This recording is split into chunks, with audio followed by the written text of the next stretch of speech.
धातु को केरोसिन में डुबाकर रखा जाता है? सोडियम को केरोसिन में डुबाकर रखा जाता है। अरे सोडियम को अगर केरोसिन में नहीं डुबाकर रखा जाएगा तो क्या होगा? बताए थे, पढ़ाए थे जी, तुम लोगों को बताए थे शायद। केरोसिन में डुबाकर इसलिए रखा जाता है कि वह हवा के संपर्क में आने पर जलने लगता है, इसलिए उसको केरोसिन में डुबाकर रखा जाता है। हवा से विक्रिया करके जलने लगता है। बक्साइट इन सबों में से किस धातु का अयस्क है? एल्युमिनियम का अयस्क है। किस धातु पर वायु का प्रवाह नहीं यानी कि प्रभाव नहीं पड़ता है? सोना। सोना को कहीं फेंक दो, कैसा रख दो, वो जैसे के तैसे रहेगा। लोहा को फेंकोगे तो क्या होता है? लोहा में जंग लग जाता है। अगला है, इनमें से कौन सा लवण समुद्री जल में पाया जाता है जिसको खाने के प्रयोग में लाते हो? कौन सा लवण है? नमक खाती है कि नहीं खाती है? हाँ, तो सोडियम लवण जो है NaCl, वो समुद्र में पाया जाता है। समुद्र के पानी को अगर धूप में रख दोगे तो सूखने के बाद वो नीचे जो है उजला उजला नमक प्राप्त होगा। कौन सी धातु साधारण ताप पर द्रव रूप में पाई जाती है? साधारण ताप पर पारा द्रव रूप में पाई जाती है। कौन विद्युत का सुचालक होता है? ग्रेफाइट के सल्फर? गलत, ग्रेफाइट विद्युत का सुचालक होता है। तुम दो जी, कौन सा है?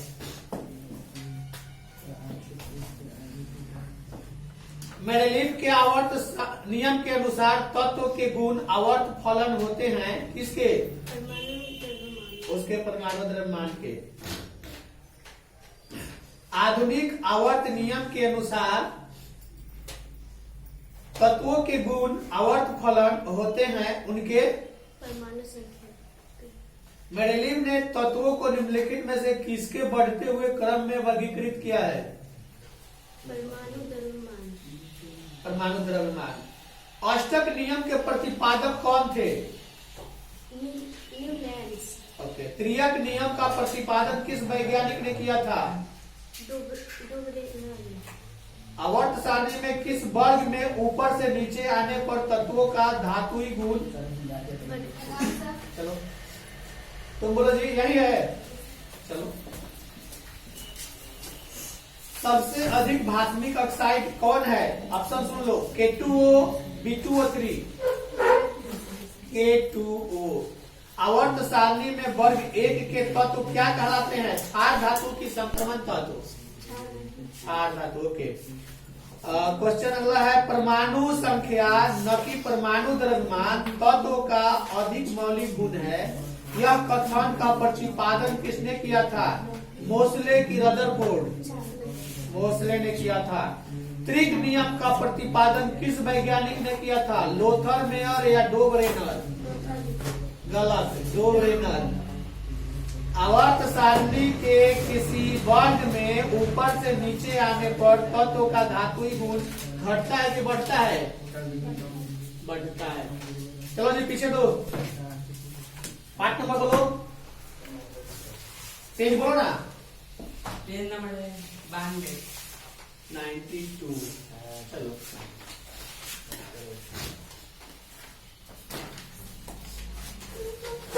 इनमें से कौन जोगशील अभिक्रियाएं प्रदर्शित करता है? एल्केन है, एल्कीन है, एल्कीन समूह है, या इनमें से सभी? एल्कीन। एल्कीन। ओके। अब कैल्शियम कार्बाइड जल के साथ अभिक्रिया करके क्या देता है? Methane, ethene, ethyne, ethane.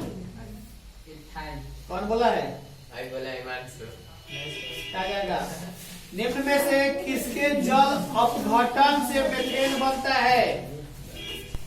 Calcium carbonate यानी CaC2, अल्मोनियम यानी कि Al4C3, Al4C3 है। विसरित सूर्य के प्रकाश में मेथेन क्लोरीन के आधिक्य से में अभिक्रिया करके देता है, क्या देता है? ऑप्शन है CHCl3 है और CCl4। CCl4। एथीन को जब CCl4 की उपस्थिति में Br2 के साथ अभिकृत किया जाता है तब कौन सा यौगिक बनता है? 1,2-डाइब्रोमेथेन, डाइब्रोमोएथेन। कौन सी गैस धातु वेल्डिंग में प्रयुक्त होती है?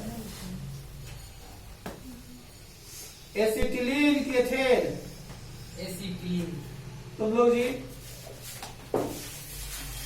बोलो ना, इनमें से कौन एक अम्ल है? CO की HNO3। सोडियम सल्फेट का जलीय विलयन क्या होता है? उदासीन की क्षारीय? उदासीन ठीक मारा है, क्षारीय बोल रहा है। इनमें से लवण कौन है? HCl की NaCl? जल में घुलनशील भस्म क्या कहलाता है? क्षार की अम्ल? जल में घुलनशील भस्म क्या कहलाता है? क्षार की अम्ल? क्षार। कार्बन डाइऑक्साइड जल से अभिक्रिया करके क्या बनाता है? सल्फ्यूरिक अम्ल की कार्बनिक अम्ल? एसिटिक दुर्बल, यानी कि एसिटिक अम्ल दुर्बल अम्ल है क्योंकि यह पूर्ण रूप से आयनित होती है कि आंशिक रूप से आयनित होती है?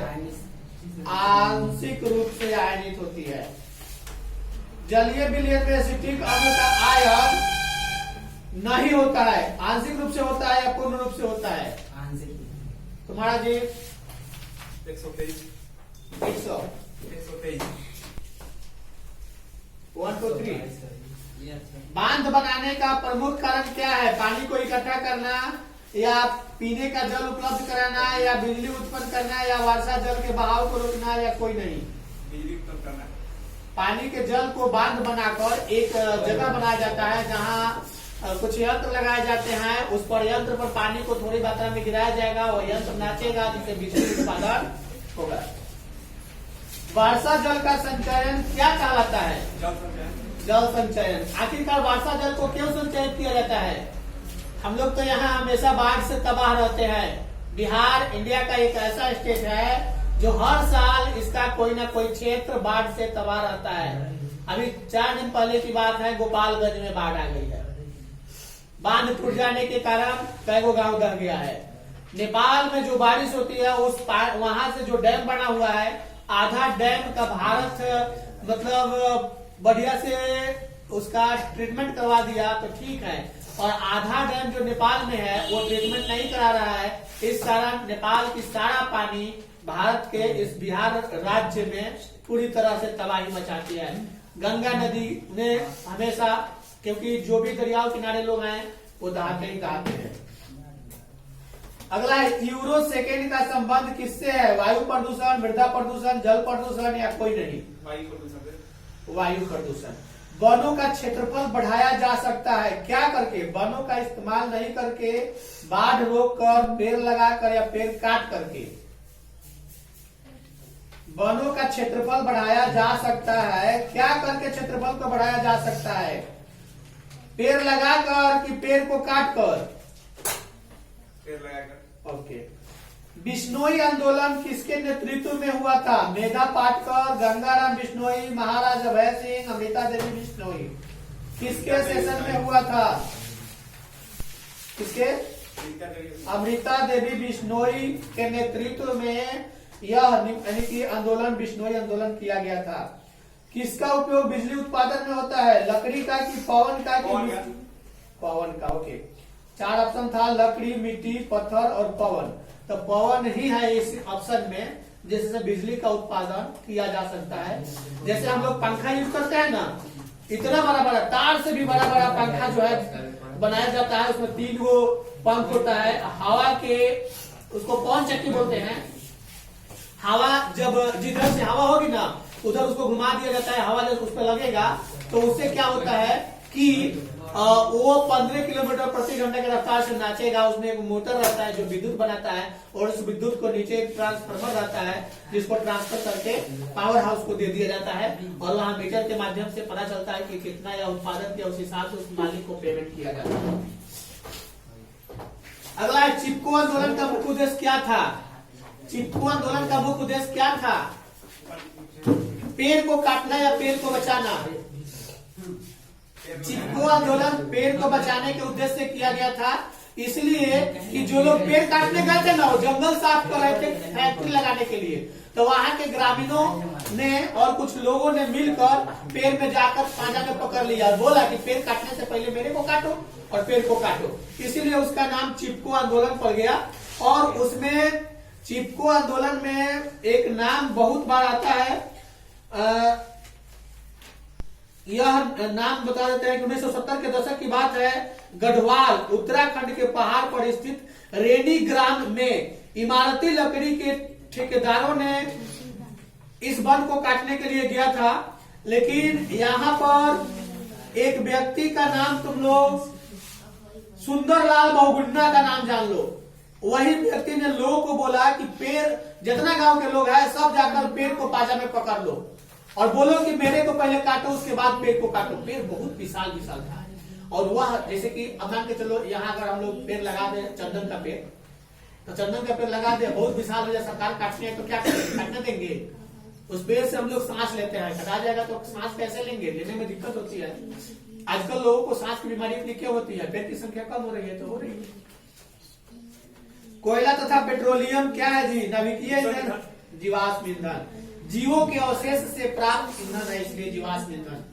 बड़े बड़े बांध होते हैं, गरीबी बांधों से क्या होते हैं जी? गरीबी होते हैं कि सुखाड़ होती है कि वनों का विकास होता है कि सिंचाई के लिए जल की उपलब्धता होती है? बोल रहा है पिटा जाएगा तो समझ रहा है कि सर सुन नहीं रहे हैं, सब सुन रहे हैं। बड़े बड़े बांध बनाने का मकसद क्या होता है? गरीबी या सूखा लाना या वनों का विकास करना या सिंचाई के लिए जल को उपलब्ध करना। सिंचाई के लिए जल। तुम बोलो जी कौन सा? 145 है। 145 में तुम्हें बात कर दूध यानी कि किसका पीएच मान न्यून होगा? दूध का, लार का या खून का या आमाशय रस का? ये नहीं है तो 45 में तो ये है 45 में। उच्च विद्युत धनात्मक के कारण धातुओं के परमाणु आसानी से बना सकते हैं। क्या बना सकते हैं जी? धनाविष्ट आयन बना सकते हैं। कैल्शियम धातु की अभिक्रिया जल के साथ कराने पर पवन मतलब इसमें से क्या उत्पन्न होगा? जल के साथ इसकी अभिक्रिया अत्यंत कम होगी या अत्यंत तीव्र होगी, या कैल्शियम ऑक्साइड और हाइड्रोजन बनाएगी, या हाइड्रोजन गैस के बुलबुले निकलते हैं जो धातु के सतह से चिपक जाते हैं। हाइड्रोजन गैस के बुलबुले निकले सतह से चिपक जाते हैं। किस प्रक्रिया द्वारा सल्फाइड अयस्क का सांद्रण किया जाता है? फेन उत्प्लावन विधि, प्लावन विधि। धातुओं के ऑक्साइड सामान्यतः किस प्रकार के होते हैं?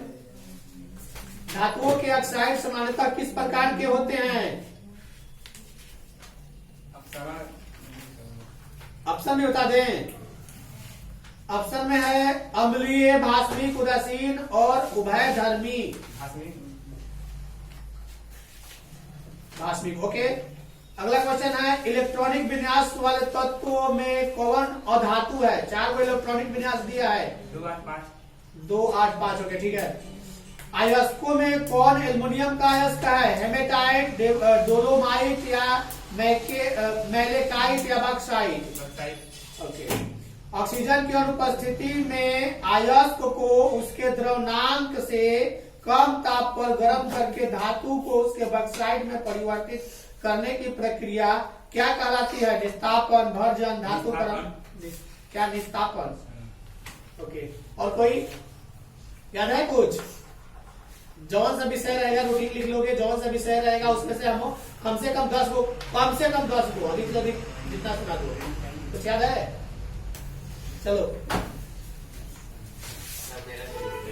तुम्हारा भी दे दो। किसी अणु AB में आवेश का बंटन है A+B अतः यह अणु क्या आयनिक है, धात्विक है? आयनिक है।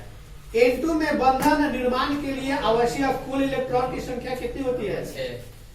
कौन सा यौगिक सबसे अधिक ध्रुवीय होता है?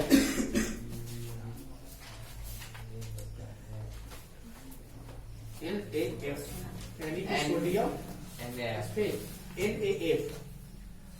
कौन सा यौगिक Sp अति व्यापन से बनता है?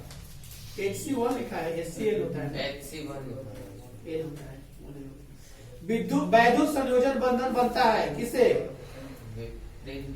अभिष्ट आयन के बीच।